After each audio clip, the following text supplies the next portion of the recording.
pinacoladum has never been made, at least on a commercial level, or at the level that we're attempting to do it now, and we've been very, very successful because of Thomas and because of Doterra's involvement. They'll drop into this funnel here and down into the tank.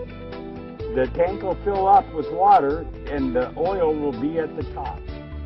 And I draw the oil off right here. It was very difficult because everybody in the world was saying, well, it's just another species, it's this, it's that.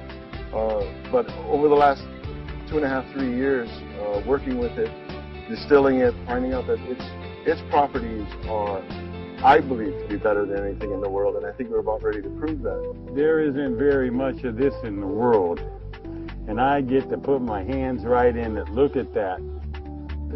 This holds 700 pounds of sandalwood chip. The lid will be on it after we finish filling it. Once it starts down that pipe, it heads to a heat exchanger. We take the vaporized oils and they separate.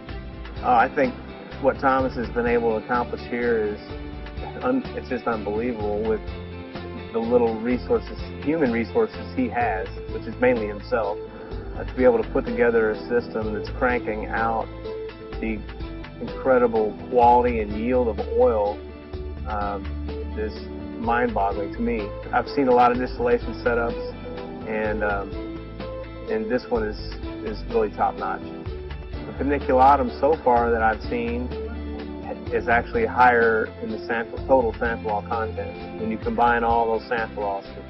When we say total xanthol content, we're not just talking about alpha and beta xanthol. We're talking about all the sesquiterpene alcohols that are common to the sandalwood oil. In terms of comparison to the spicatum or the Australian sandalwood, it's not even close.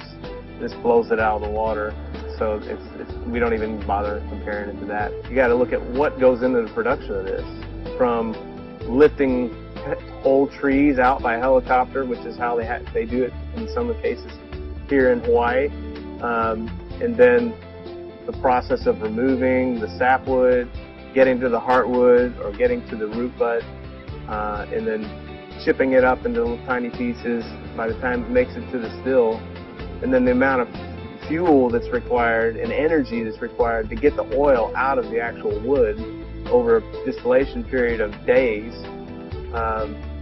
You can understand why it's so valuable. This represents, in this bottle, in terms of, once it's bottled in small bottles, this represents $14,000.